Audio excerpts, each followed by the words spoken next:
Hi guys, good morning. Trabaho na naman tayo guys. Continue natin yung ating ginagawa kahapon.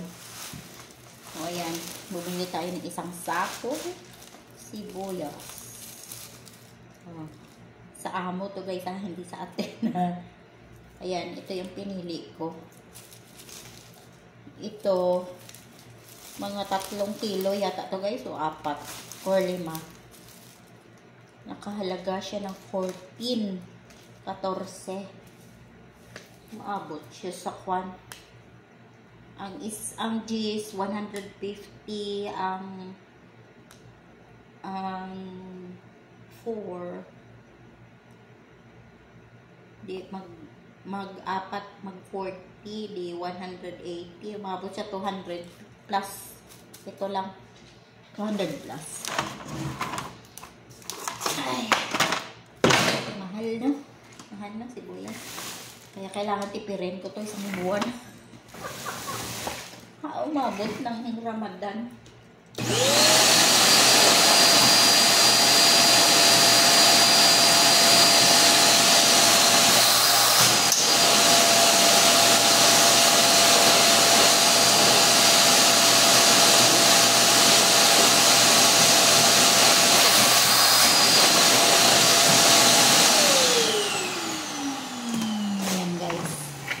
Vacuum na to ng mga kwan. Ay ilipat ko yung mga potato. Ayan, may bawang. Barato ang bawang guys. Kwan siya 4. Uy, 980 din to.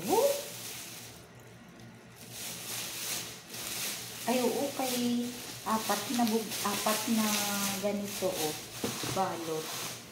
Sabi kasi 4 na balot 980. Importante kasi ang bawang guys. 2 3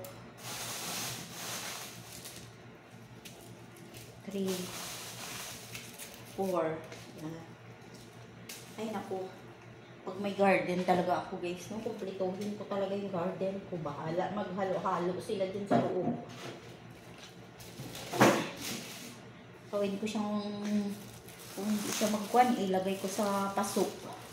Ang isa sibuyas, ang isa bawang, ang isa kamatis. Maglituhon ko ba? Para hindi na tayo magsig ka-reklamo sa presyo, no? Yan guys. Ewan ko anong sibuyas to man.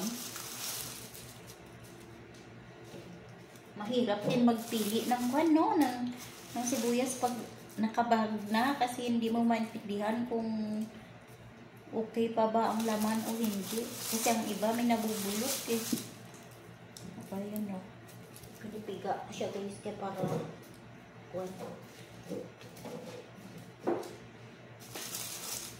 i-arrange natin ng maayos. Hindi ko siya nalagay kagabi kay gabi na. Alauna na ako natapos sa last 2. Alas 2 yan. Lalaki no? Magtanim talaga ko sibuyas dahon, sibuyas bumbay, bawang, luya. Yung mga ganon. Yung mga luyang dilaw. Kahit nga lang sako, no? Lagyan mo ng lupa. Pwede na.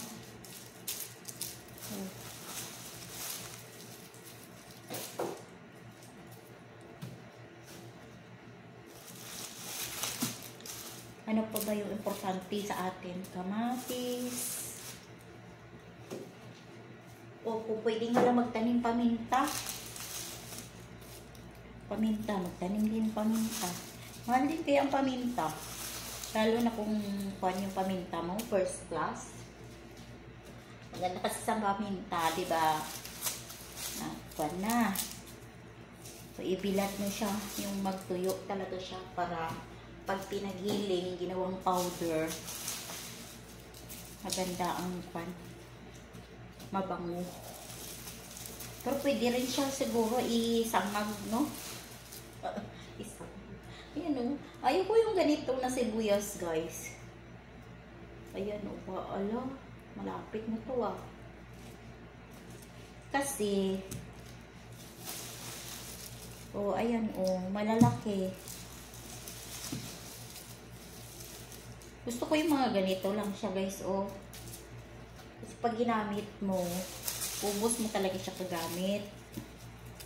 Pag ganyan kasi, kailangan hiwain mo ng kalahati, i-1/4 mo. Tapos ma-expose na siya sa kuwan ba? Ma-expose na siya sa...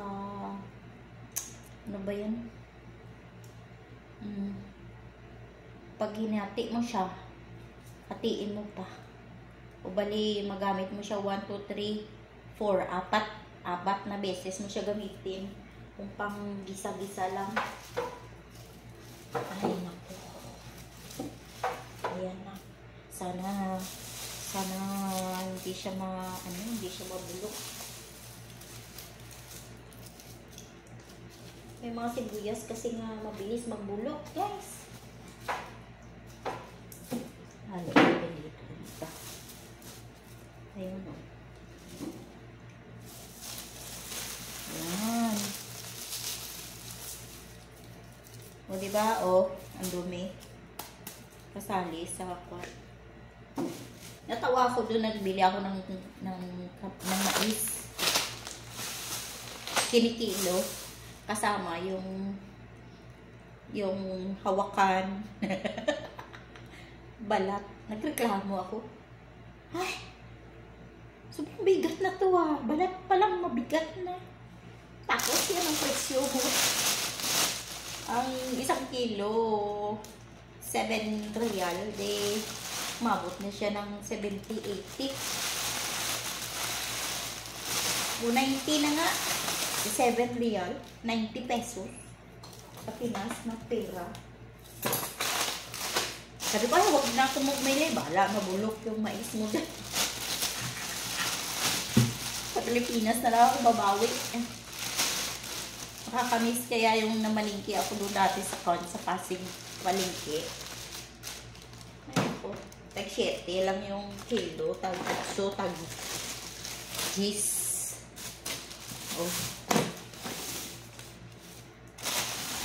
Dyan lang muna po. Ayan, may kamote tayo, guys. Ang kamote is 3. 45 pesos din to.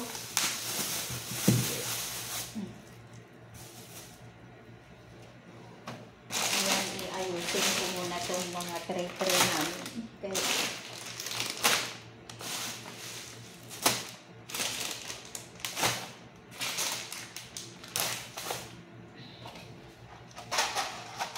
Kailangan arrange.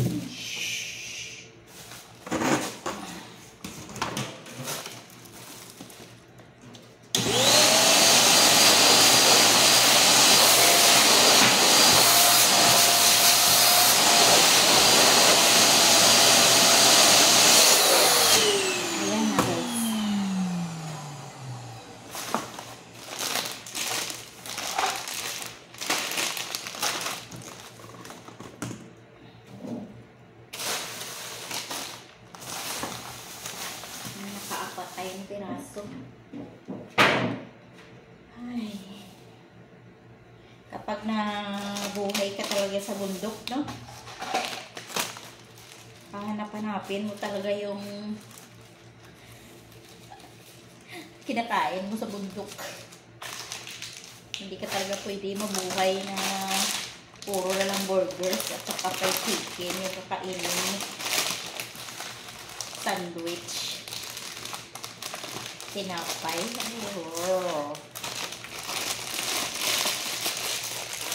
Hindi talaga pwede yun.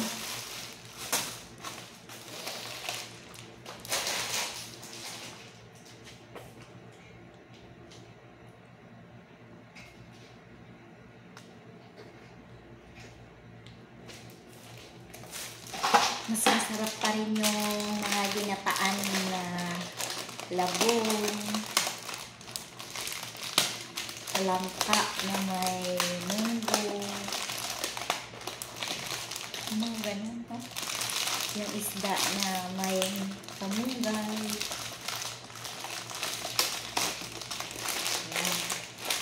Safe na siya.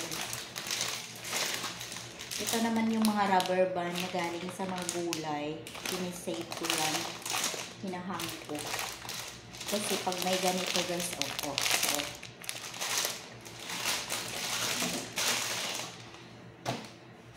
planner. Ito naman, ano ito? Sibuyas. Kahit ako, wala na. Ako na rin. Ay. O guys, so, cinnamon.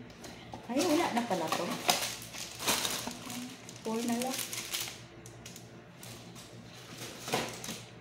Maganda tong cinnamon sa katawan, guys.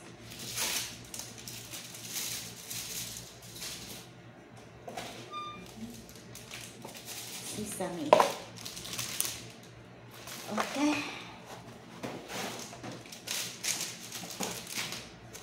Teka lang tayo.